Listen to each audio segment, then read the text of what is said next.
Bendito Padre, pues muchas gracias porque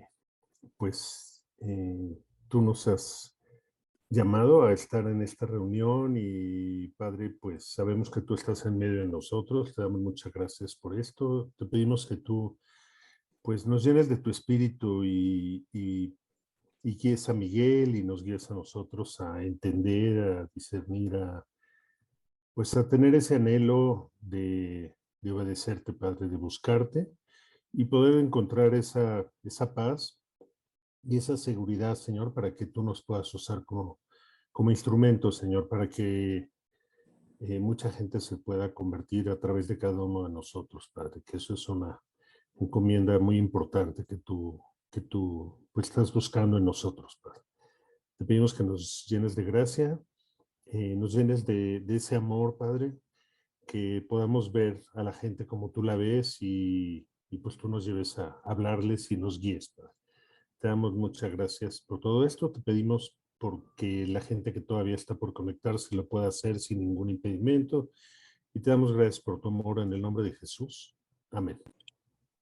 Amén.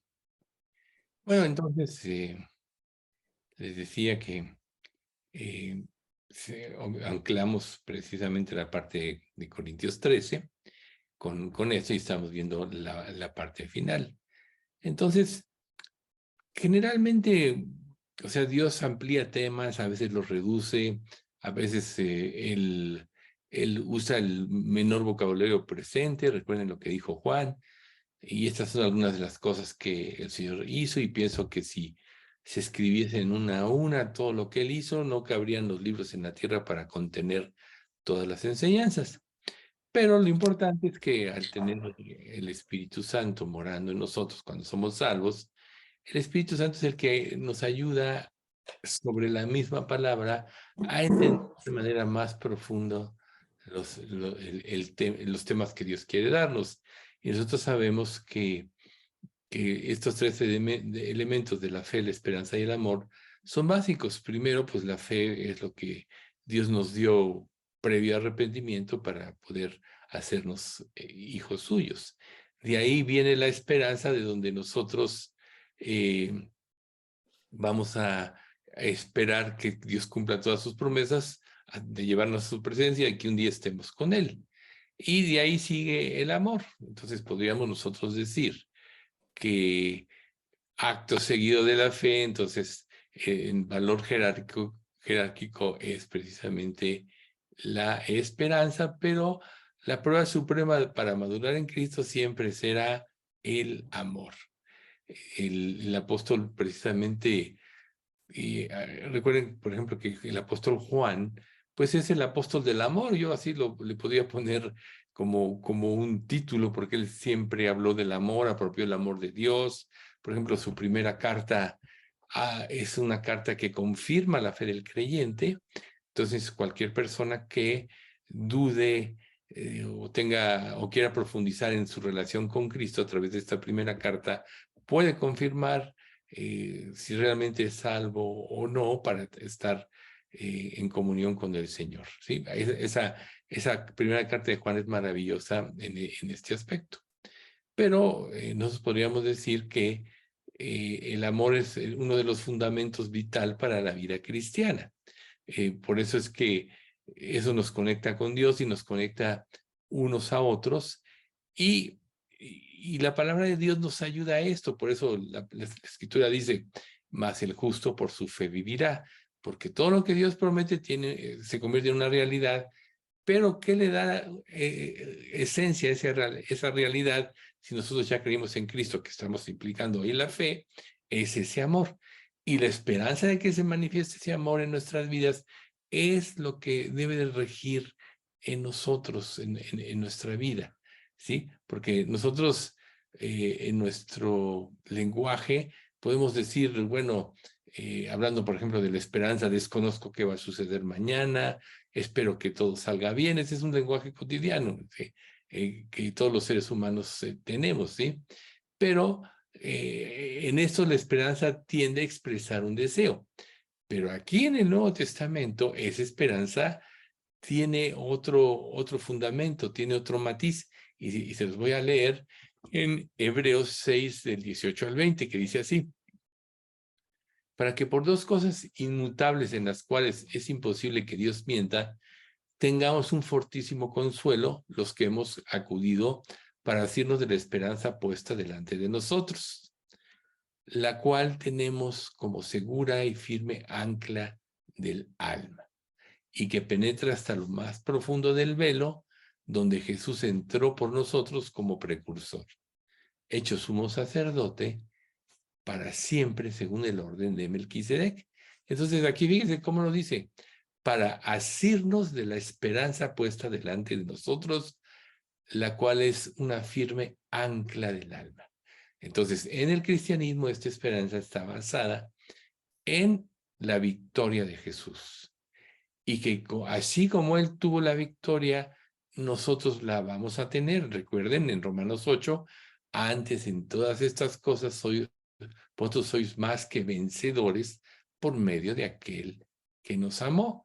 El vencer implica también la victoria, aunque la victoria total sabemos que la vamos a tener hasta que estemos en su presencia, pero mientras tanto, en este camino, mientras más semejantes seamos nosotros a Cristo, más victoria, vamos a estar preparados para tener la victoria. ¿Y en qué consiste la victoria? En vencer todo lo que se opone a que nosotros hagamos la voluntad de Dios. Entonces, esta esperanza no es un mero deseo o un sueño, sino que es algo absolutamente seguro. ¿Por qué? Recuerden ustedes que todo lo que Dios promete, lo cumple. Recuerden que Dios no es hombre para que mienta, ni hijo de hombre para que se arrepienta. Y además de todo eso, Él es perfecto en su actuar. O sea que toda la estructura de la palabra de Dios y toda la estructura de su creación implica su sabiduría infinita. Por eso es que en todo lo que existe, en todo lo que hay, y como puse recientemente en una enseñanza, creo que es la de ayer, no le atribuyas a Dios despropósito alguno, de Job. Ahí es precisamente donde nos tenemos que saber que hay un propósito en todo para nuestra vida. Entonces, fíjense lo que dice Filipenses 1:20, porque, conforme a mi anhelo y esperanza de que en nada seré avergonzado. Antes bien, con toda confianza, como siempre, ahora también será magnificado Cristo en mi cuerpo, o por vida o por muerte. Entonces, el anhelo de Dios y su esperanza era que Él pudiese cumplir el plan para su vida. Pero esta esperanza no es algo efímero o superficial, sino es una realidad porque Dios lo promete y está amparado en sus promesas. Es verdad, muchas de las promesas ya han sido cumplidas. Aún en nuestra propia vida cristiana, Dios ha cumplido muchas promesas ya, pero hay algunas todavía no cumplidas.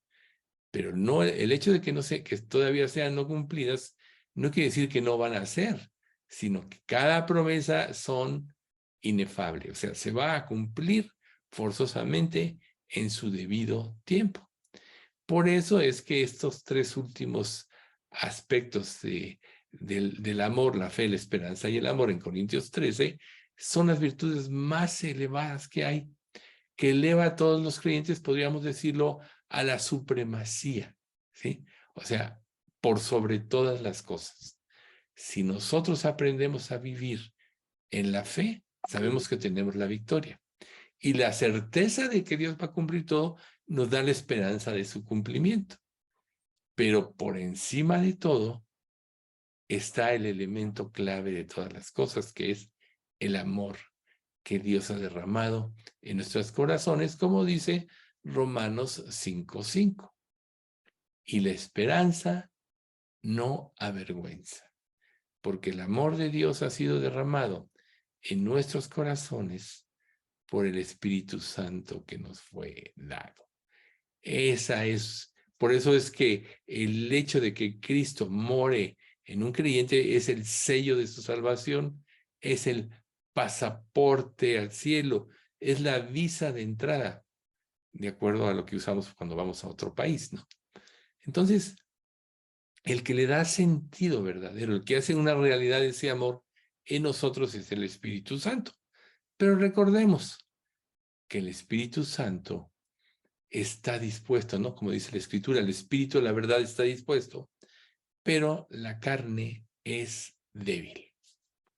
Entonces, ¿cómo podremos nosotros aprender a confiar en ese amor de manera que nada en la vida nos pueda mover?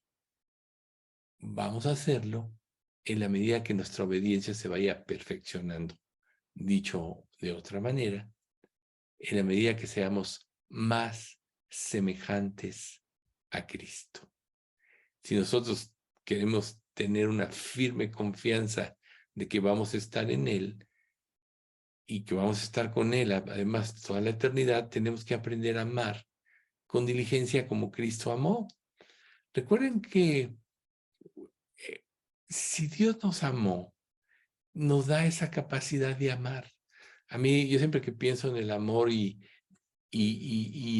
la respuesta en un sentido de hombres de Dios, por ejemplo, como Esteban, cómo Esteban decidió creer en él. Primero fue seleccionado como uno de los 7 asignados para distribuir el alimento a las viudas, pero tenía un espíritu mayor, por eso él fue creciendo, creciendo, creciendo, hasta que un día, por su fe, fue llevado al Sanedrín para que diera razón, y él confrontó como nadie a todo el pueblo de Israel, le dijo todas sus verdades prácticamente en unas cuantas palabras. Y como dice el libro de Hechos, todos cuando a son desenmascarados crujían sus dientes. Y bueno, arremetieron contra él y acabaron apedreándolo y murió. Pero a lo mismo que Cristo, él dijo, perdónalos, no saben lo que hacen. Esa es una expresión del verdadero amor. O sea, a veces es muy difícil, y por eso pues hemos estado estudiando todos estos años, no confundirnos en lo que es el verdadero amor o lo que es el consentimiento del pecado. Por ejemplo, en la mañana yo le decía a una persona que acaba de tener un bebé hace poco, y le decía que es importantísimo que desde esta temprana edad él empiece a aplicar la disciplina en su hija. O sea, a corregir, va a empezar a hacer berrinches. No, dice, ya me los hizo. O sea, la niña tiene 3 meses o 4, es una niña, ¿no? Y entonces le empecé a dar algunos pasajes de la Biblia, así como dice, el que ama a su hijo disciplina, ¿no? Bueno, este es de Hebreos, pero le dije uno de Proverbios que dice, el que detiene el castigo a su hijo aborrece, pero el que lo ama desde temprano lo corrige. Y entonces le dije que debía de leer los proverbios diarios, y le interesó mucho, porque si quieres darle un verdadero futuro a tu hija, tienes que saber cómo actuar con ella. ¿Por qué? El carácter de un niño está formado en los primeros años. Se dice que en los primeros 5 años. Entonces ahorita es determinante si tú quieres darle un carácter y un futuro. Pero y él me comentó, no, sí, yo ya le tuve que dar una nalgadita, etcétera. Ya le estuve dando algunos principios, pero lo importante es entender la forma en que Cristo ama. O sea, Dios amó y dio. Entonces, por ejemplo, en Juan 13:34, un mandamiento nuevo os doy, que os améis unos a otros, como yo os he amado, que también os améis unos a otros. Entonces, fíjense el parámetro que Dios nos pone, que ustedes amen como yo amo. Y nosotros no vamos a poder amar como Cristo ama si no apropiamos plenamente o en plenitud el amor de Cristo. Pero ¿cómo lo vamos a apropiar? Afirmando nuestra mente y nuestro corazón, o dicho de otra manera, nutriéndolo con las promesas de Dios en la palabra. En la medida que nosotros vamos llenándonos de la palabra, toda nuestra vida empieza a tener un sentido espiritual.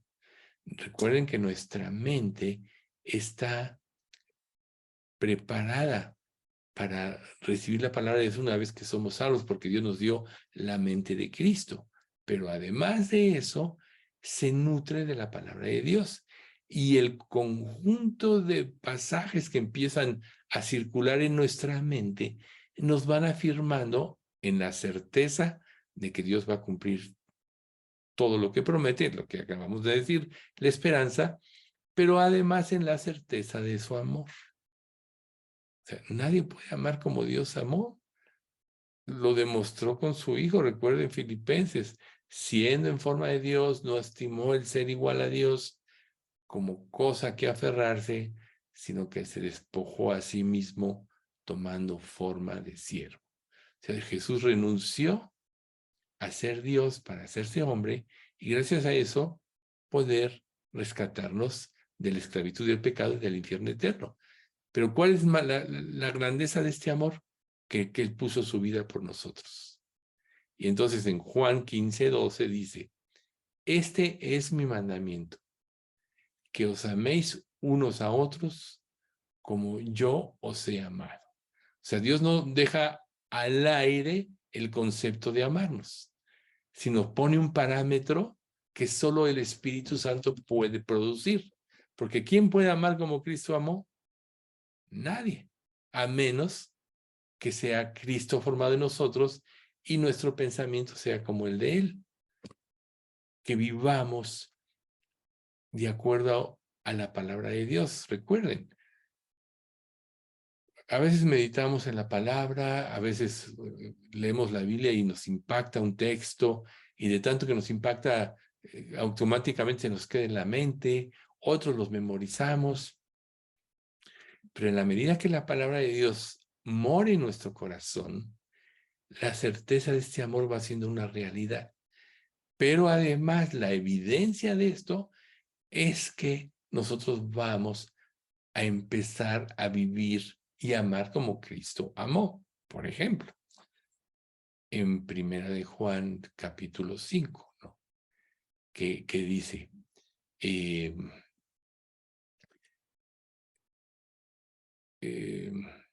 se me fue el primer pasaje, pero bueno, pero dice, que os améis unos a otros, no dice, mejor tomo mi Biblia, que ahorita de repente se me fue de la mente, que dice de esta manera.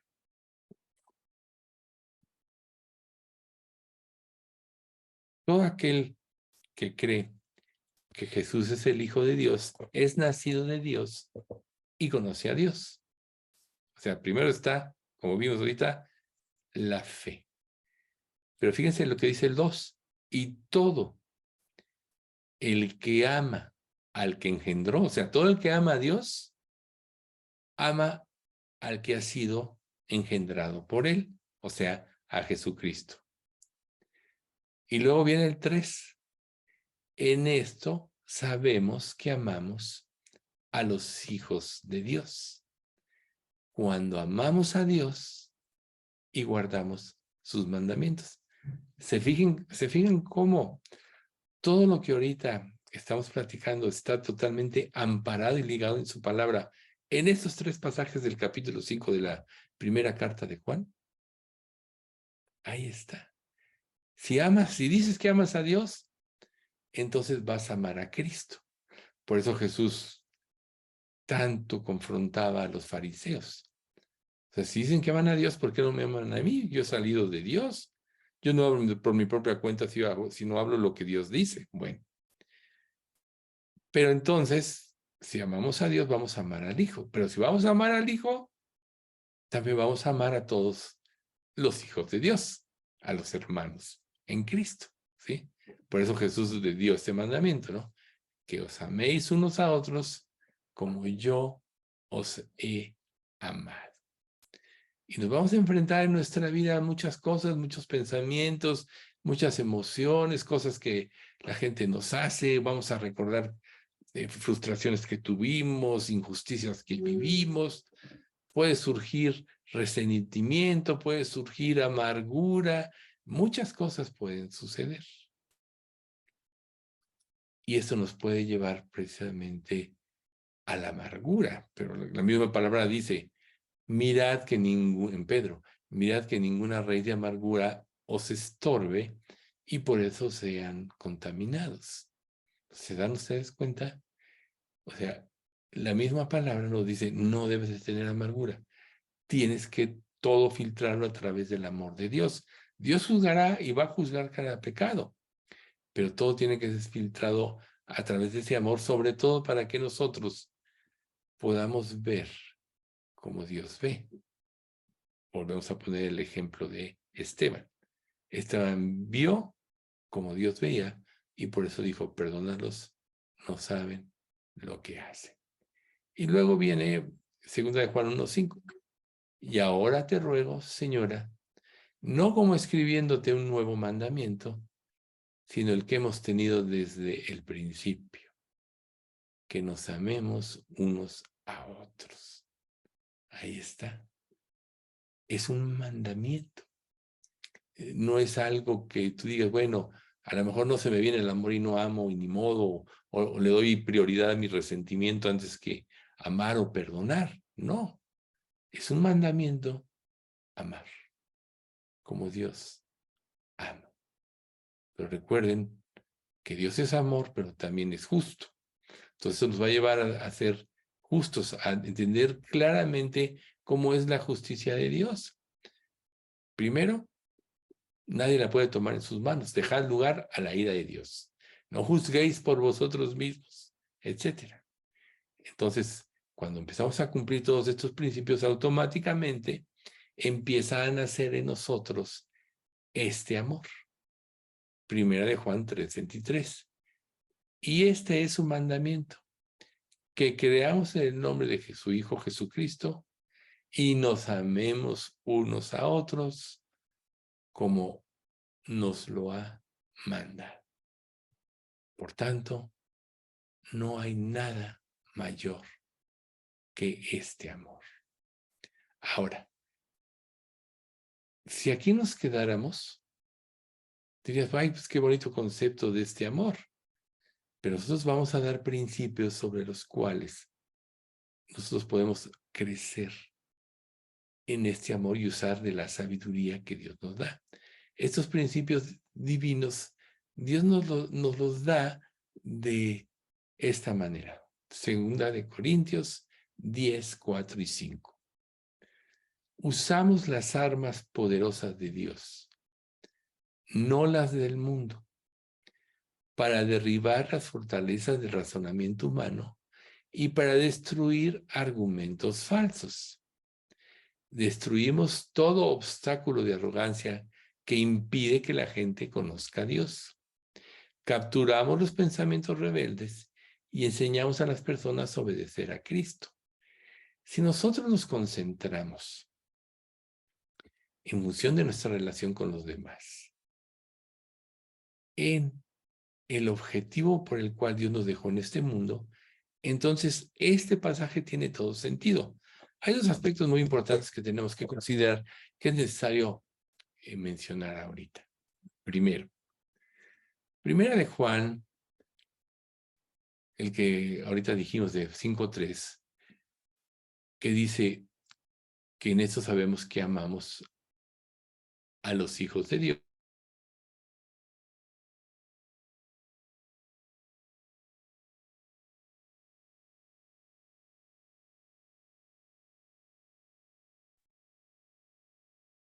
No fue el sonido, Miguel.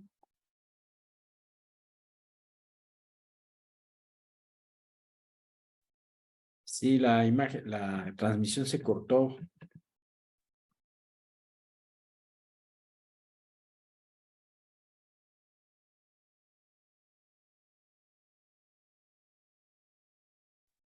Quizás mándenle un mensajito. A Sí, ver si... sí, ahorita le mando.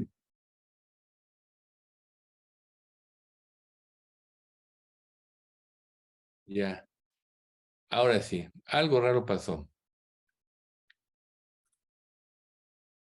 ¿Ya me oyen? Sí, Sí, ya ya bien. te escuchas, Miguel. De repente se fue la imagen. ¿Te fuiste tú? Te quedaste paralizado. Sí, yo creo que fue el internet, quizá. Sí. Pero bueno, y eso, que se supone que aquí hay un buen internet. Bueno, volviendo al punto. Estos son dos tipos de amor diferentes, ¿no? En esto sabemos que amamos a los hijos de Dios. Cuando amamos a Dios y guardamos sus mandamientos, ¿no? Esto ya lo explicamos. Entonces, el amor a los hermanos es ese amor del que nosotros ahorita acabamos de mencionar. Es un amor que no debe tener ningún obstáculo entre unos a otros. ¿Por qué? Porque todos tenemos algo en común, se lo debemos todo a Cristo. Todos hemos sido redimidos por Cristo.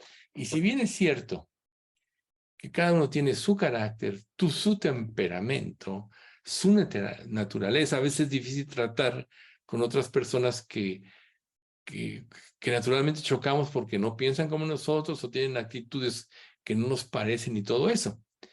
Pero siendo hermanos en Cristo, todas estas cosas, tenemos que aprender que Dios nos hizo diferentes. O sea, es como por ejemplo, una persona que expone un texto, una predicación. Sabemos que cada uno tiene un estilo diferente. O sea, Dios no quita el estilo. Nos usa como personas, pero lo importante es ser usados por Dios. Cuando las personas ponen, por ejemplo, los ojos en actitudes de las personas, por ejemplo, una persona puede ser un gran orador, por ejemplo, en Corintios. Corintios todos eran grandes oradores. Y ya ves que Pablo en la segunda de Corintios tiene que decir, oye, dicen, pues sus cartas son fuertes, pero su presencia corporal es débil, prácticamente pusilánime, ¿no? Pero bueno, él les dice, van a ver el poder de mí ahora que yo vaya, ¿sí? Dice, yo no soy como esos oradores, pero algo sí tengo. O sea, vivo la palabra y tengo el poder de la palabra. Entonces, Pablo tiene que exhortar a los corintios a que no se fijaran en ciertas actitudes, pero sin embargo, Dios usa a quien tiene un corazón. Habrá quien hable mejor o habrá quien estructure mejor, pero el que es lleno del Espíritu Santo siempre va a ser usado por Dios.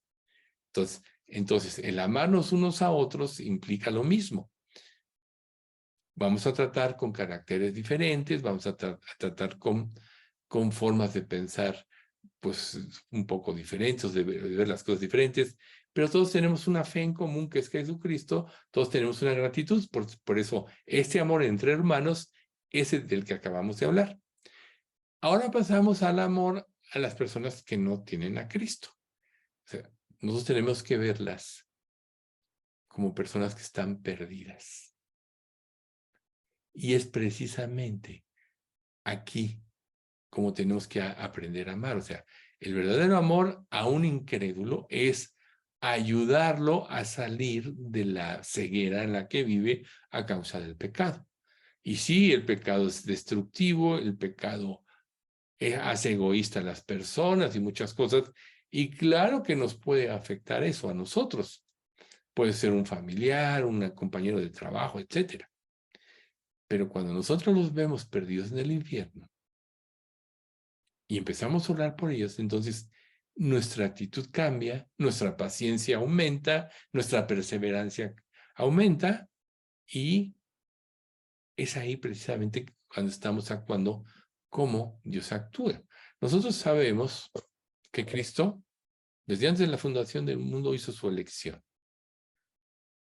¿Cómo lo hizo? No sabemos, pero Él es justo. Dirá el vaso de barro al que lo formó, ¿por qué me has hecho así? O no hace Dios, no tiene potestad el alfarero de hacer vasos para honra y vasos para deshonra. Dios es el que tiene esa potestad. Lo importante es que te llamó a ti, y lo importante es que Él quiere que tú des testimonio al mundo. ¿Por qué? Porque dentro de estas personas están los elegidos. Y recuerden una frase muy repetida en el libro de Hechos: y creyeron los que estaban destinados para vida eterna. Pero ¿quién de nosotros sabe quién está destinado y quién no? Nadie. Por eso Dios dice, id y predicar el evangelio. Número 1, testimonio al mundo. Y 2, buscar, encontrar aquellos que Dios escogió. Entonces ahí surge lo que es precisamente ese interés genuino por los perdidos, que es esta clase de amor. Nosotros, como Pablo lo manifiesta en su carta de 2 de Corintios, Se te está yendo el internet, Miguel. Pues sí. Yo aquí Yo todavía tengo. lo Veo oigo la bien, conexión. No, no, hemos tenido buena señal para verte, Miguel. Bueno, yo en mi casita, gracias a Dios. Yo creo que fuiste tú, Alex. A todos oigo muy bien, excepto a Miguel.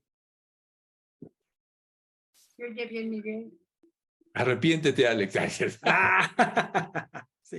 No, ahorita ya te oigo bien, ya se Bueno, sí, no, digo, hace rato sí se fue aquí, pero así que aquí no podemos hacer nada. Que Dios nos guarde la comunicación.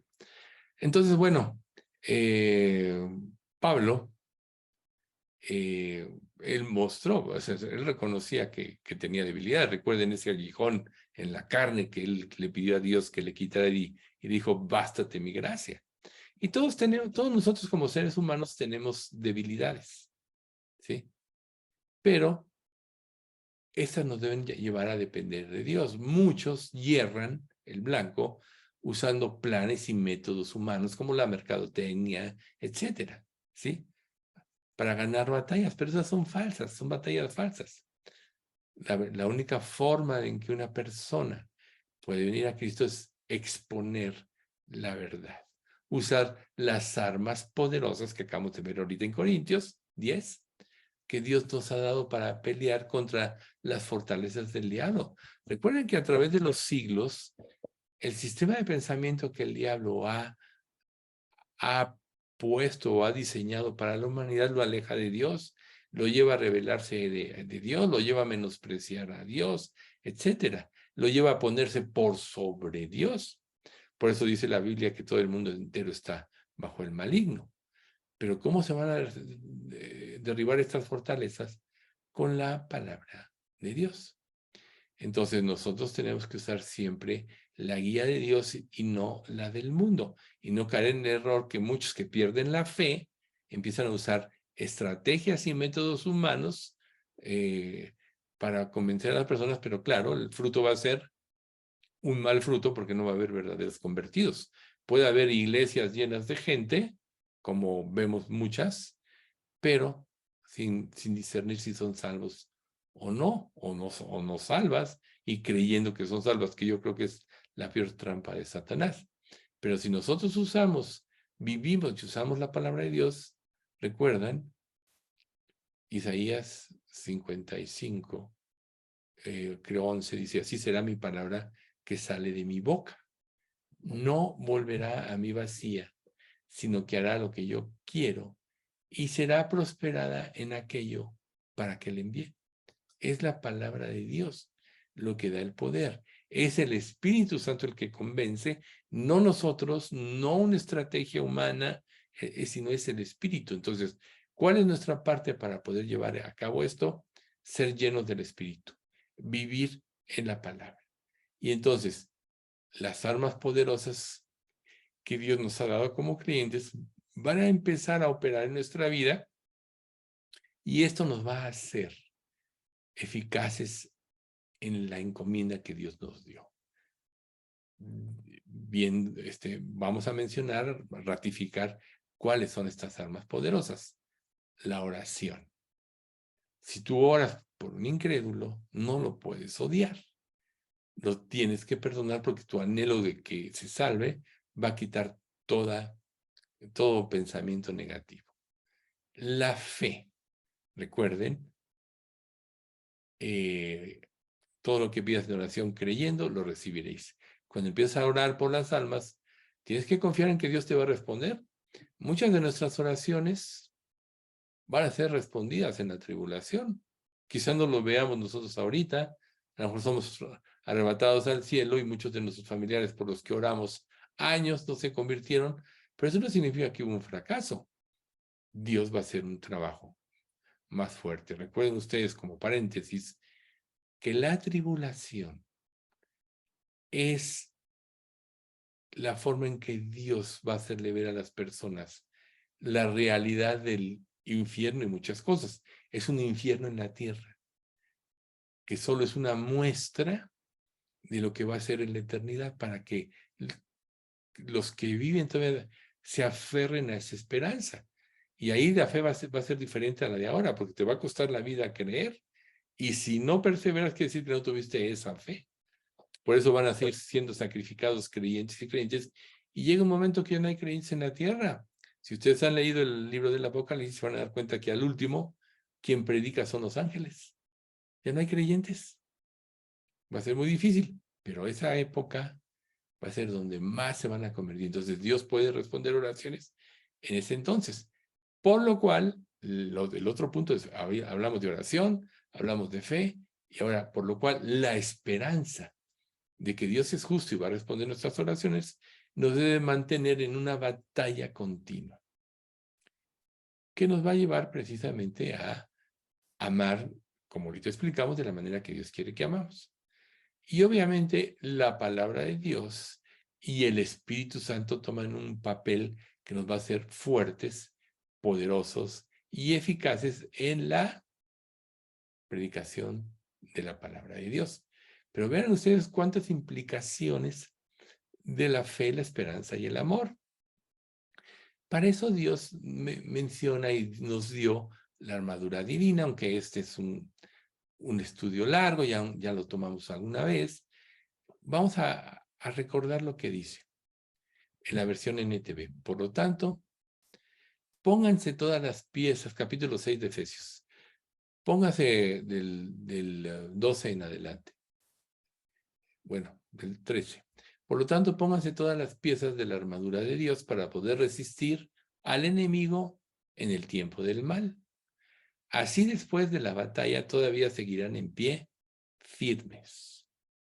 Defiendan su posición, poniéndose el cinturón de la verdad y la coraza de la justicia de Dios. Cinturón de la verdad, vivir en la palabra. La coraza de la justicia de Dios, creer y vivir lo que Dios dice. Esto va a fortalecernos internamente. Pónganse como calzado la paz que proviene de la buena noticia a fin de estar completamente preparados. O sea, ¿qué nos podrá separar del amor de Cristo? Ahí está. El calzado que nos hace ágiles en una batalla, etcétera, es precisamente ese amor y lo que nos va a llevar a dar la buena noticia a las personas a quienes Dios nos guíe, que estén preparados. Además de todo esto, levanten el escudo de la fe para defender las flechas encendidas del diablo. Mientras más quieras vivir para Cristo, más vas a ser atacado por el diablo. ¿Por qué? Un creyente que vive una vida superficial, un creyente que vive para sí mismo, el diablo lo puede dejar en paz porque no le representa una amenaza. Si bien es cierto que cuando venimos a Cristo el diablo ya nos perdió, si no hacemos la obra de Dios, no somos amenaza y por tanto no vamos a tener pruebas fuertes. Pero decide vivir para Cristo, comienza a hablar de Cristo, comienza a hacer un trabajo y vas a ver cómo vas a empezar a tener ataques. Por tanto, la seguridad de la salvación, que es lo que viene, pónganse la salvación como casco y tomen la espada del Espíritu, el arma ofensiva. Primero, esa seguridad de la salvación va a ser la que nos va a permitir mantenernos firmes, porque aunque Él me matara, y como dijo Job, en Él esperaré. Para mí el vivir es Cristo y el morir es ganancia, como dijo Pablo. Y la espada del Espíritu es precisamente no confiar en nosotros, sino en el poder de Dios y de los medios de gracia que nos dejó, como la palabra, la oración, lo acabamos de ver ahorita. Está implícito. La cual es, o sea, la espada del Espíritu, la cual es la palabra de Dios. Luego el 18. Oren en el Espíritu en todo momento y en toda ocasión. Fíjense que aquí hay un punto muy importante. Orar en el Espíritu. Es un punto muy importante a considerar porque a veces nosotros podemos estar orando superficialmente. Y nuestras oraciones se vuelven repetitivas, sin esencia, sin profundidad. O sea, ¿ustedes creen que a Dios le agrada la palabrería, por ejemplo? O sea, muchos podemos caer en la palabrería, en las oraciones y nunca llegar a la esencia. Recuerden, cuando previo a que Jesús en Mateo les enseña a orar a sus discípulos, dice, y cuando oren, no seáis de vanas repeticiones como los gentiles, que piensan que por su palabrería serán oídos. No os hagáis pues semejantes a ellos, porque el Padre sabe de qué cosas tenéis necesidad antes que vosotros oren, ¿no? Antes que vosotros le pidáis.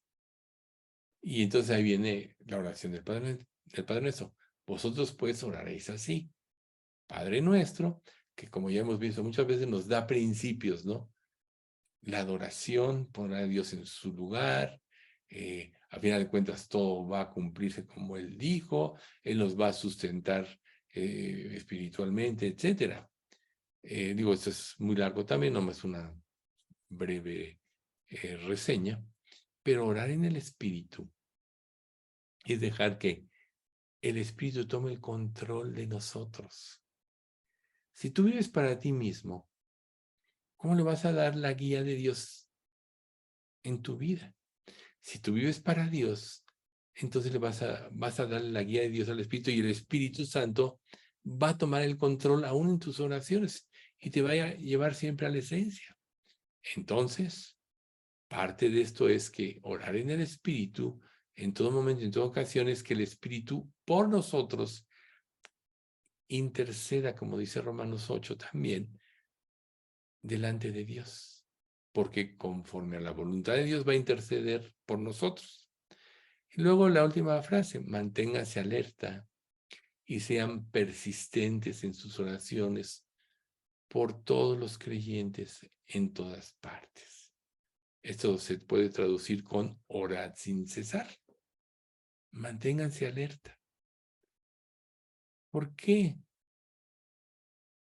una persona puede ser sorprendida por un asalto, por un fraude, etcétera? Porque no está alerta. Entonces, cuando vamos, sobre todo ya en un país como el nuestro, una ciudad como esta, donde los asaltos se dan, si tú vas caminando por la calle, tienes que encomendarte a Dios, por supuesto, pero también tienes que estar alerta para poder detectar cualquier peligro. Hay muchos ejemplos de esto, pero una vez, por ejemplo, mi esposo íbamos caminando y vimos ahí a 2 o 3 señores sospechosos, pero luego detectamos, estos nos van a asaltar. Entonces nos cruzamos, etc. Y cuando se dieron cuenta que nos dimos cuenta, desistieron. Pero, ¿por qué puede una persona tener un problema porque no se mantiene alerta? O, por ejemplo, los celulares. ¿Quién no ha visto a las personas ir manejando? Y no nada más en auto, en motos o en bicicleta, van con su celular. Y eso les hace perder el sentido de dónde andan, por eso se atraviesan, se paran, se ponen el cigarro, avanzan, etcétera. A mí ya un jovencito me dio un golpe por atrás por andar ahí con su celular. Ay, es que estaba viendo mi celular. Bueno, imagínense ustedes. Pero aquí esto habla más bien de alertas espirituales. Principio. Primera de Pedro 5:8. Sed sobrios y velad, porque vuestro adversario el diablo anda como león rugiente buscando a quien devorar. Ahí está. Al cual resistid firmes en la fe, sabiendo que los mismos padecimientos se van cumpliendo nuestros hermanos en todo el mundo. Entonces, mantenerse alerta es mantenerse en la palabra, estar vigilando nuestras vidas, nuestros motivos, etcétera. Y en la medida que nosotros nos mantengamos alertas, vamos a ser más eficaces en cuanto a la predicación del Evangelio, en cuanto a ayudar a otros. Y hay una característica muy importante de todo esto, que mantenerse alerta te lleva a quitar los ojos de ti mismo y ponerlos en Cristo. Y es Dios el que sabe todas las cosas, ve el futuro, Él conoce todo. Él conoce todos los peligros que tú puedes enfrentar y te puede ayudar a discernirlos. ¿Ven ustedes? Todo esto para ser eficaces en el trabajo de Dios. Entonces, las armas derivadas de los hombres son arrogantes argumentos humanos en contra de Dios y los muros que construye Satanás para la gente no encuentra, para que la gente no encuentre a Dios, es lo que tenemos que derribar con nuestra vida. Como humanos podemos tender a utilizar nuestros propios recursos, es natural. A mí me llegaron a decir personas, oye, pero cuando empecé a testificarles con la palabra, no, pero dímelo con tus palabras, no estés usando la Biblia, ¿no? Y ese es un error muy grande. Yo siempre les decía, no, porque lo que tiene valor es la palabra de Dios, no lo que yo te digo, mi criterio. Por eso, por ejemplo, las enseñanzas que compartimos cada día, todo concepto está fundamentado y amparado en la misma palabra de Dios para que tenga poder. De otra manera, solo son criterios humanos como tantos hay. Entonces, utilizar nuestros propios recursos y planes o métodos no va a ayudar. Tenemos que derribar esas barreras como usando las armas de Dios, ya las acabamos de ver. También Pablo nos quiere en este armamento, la armadura divina, él está usando una terminología militar para que entendamos, recordemos. ¿Quién era el ejército más poderoso? En esa época, el ejército romano. Pablo estaba encarcelado en una casa, le permitieron vivir en una casa y estaba custodiado por un soldado. Y llegaban, cambiaban turnos, etcétera, como sucede. Y eso le permitió hacer una analogía de la vestimenta de un soldado con la palabra de Dios. Y por eso puede decir, pudo comparar la vestimenta de un soldado con la armadura divina, ¿no? Y es precisamente el ejemplo que estamos viendo ahorita. Nosotros tenemos que depender de Dios como comandante de todo este ejército de creyentes y debemos someter nuestros pensamientos, nuestro criterio a su control. Porque todo lo que hagamos tiene que llevar a que lo glorifiquemos. Dios quiere que vivamos para Él, pero el objetivo de cada creyente en su vida debe ser glorificarlo. ¿Y cómo lo vamos a glorificar? Cristo nos dijo, lo dice en capítulo 7 de Juan. Te he glorificado. ¿Y por qué lo glorificó? Porque nunca desobedeció, porque siempre siguió las instrucciones de Dios. Por lo cual, cuando nosotros seguimos nuestros propios criterios, nuestros propios métodos, nos estamos glorificando a nosotros mismos, no a Dios, y no vamos a ser un instrumento de Dios, sino de Satanás. Porque recuerden que toda la estructura de pensamiento fuera de Dios te lleva a alejarte de Dios y a rebelarte en contra de Él. Por eso muchas personas no se salvan. Por eso es que todo esto es una estructura. Si tú te llenas de Él, te llenas de tu palabra, vives conforme a la palabra, te va a ser fácil vivir y enseñar los principios de la palabra porque van a ser una realidad en tu vida. Pero si solo son conceptos en tu mente, entonces eso no te va a servir de nada, ¿no? Porque los conceptos no vividos no es fe. Acuérdense de Santiago, tú tienes fe, muéstrame tu fe sin obras, yo te mostraré por mis obras mi fe. La fe sin obras está muerta. Esto es, si tú no vives de acuerdo a lo que dice la palabra, tu vida es una mentira, es una fe muerta. Quizá ni seas salvos. Hay miles de personas en la actualidad que dicen que tienen fe e ignoran la palabra de Dios. ¿Y qué dice la misma palabra? Así que en Romanos, así que la fe es por el oír y el oír por la palabra de Dios. ¿Ven? Todo está en la palabra de Dios. ¿Y qué le da vida a la palabra de Dios? El poder del Espíritu. Por lo cual nosotros debemos de capturar todo pensamiento y entregarlo a Cristo para que Cristo sea el que lo gobierne. Solo Él es el hombre perfecto y es el único que nos puede perfeccionar. Y tú dices, oye, pero voy a dejar de ser yo mismo. No, al contrario. O sea, bueno, ¿para qué quieres ser tú mismo? ¿A qué te llevó tu vida sin Dios? Ibas rumbo al infierno.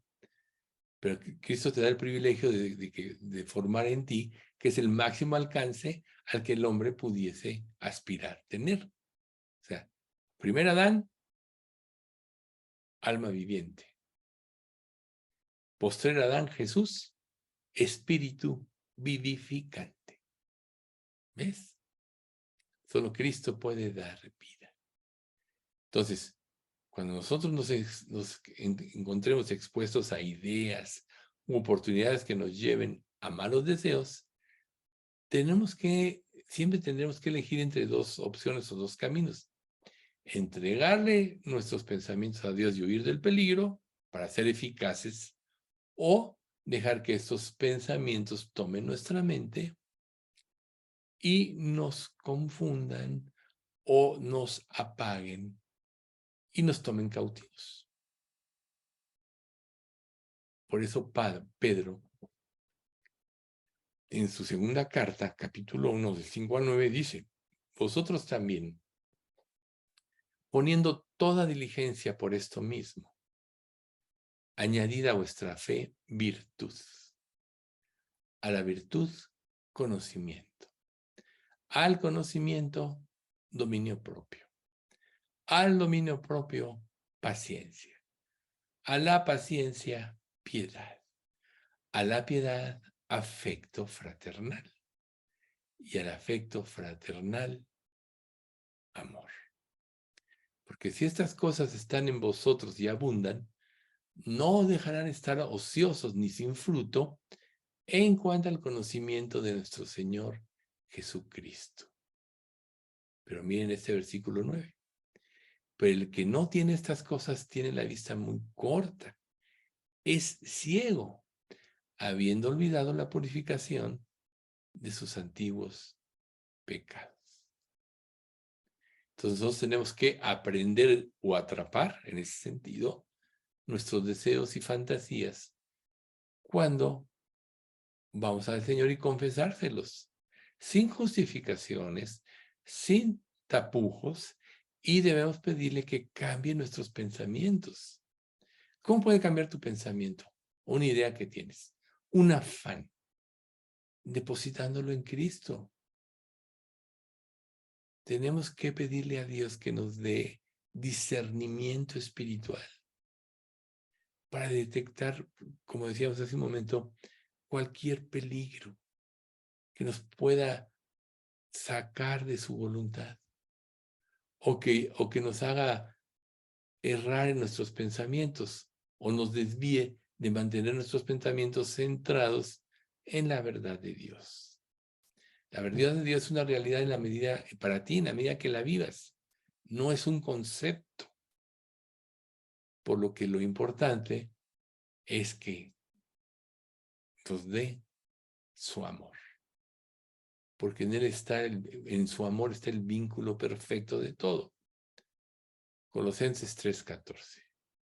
Y sobre todas estas cosas, vestidos de amor, que es el vínculo perfecto. Ahí está.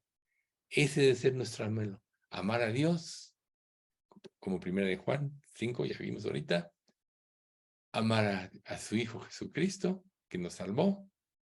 Amar a los hermanos de Cristo. Y buscar las almas perdidas. Eres tú, Alex, el que se está yendo. Luego, recordemos también lo siguiente.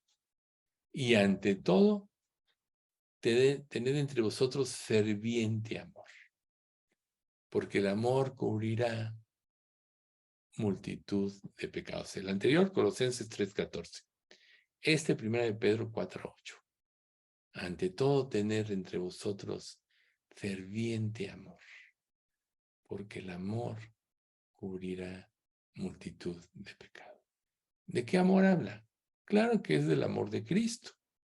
Y cuando nosotros aprendemos a amar como Cristo ama, habrá muchas cosas que nosotros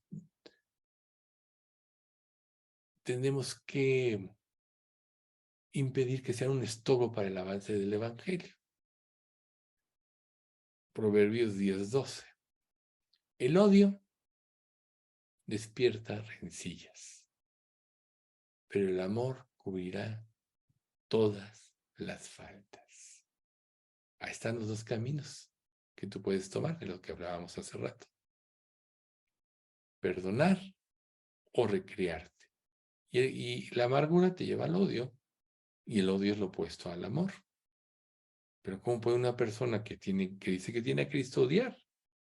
Cuando Dios nos dice que tenemos que amarlo a Él y tenemos que perdonar. Acuérdense la parábola de los dos deudores.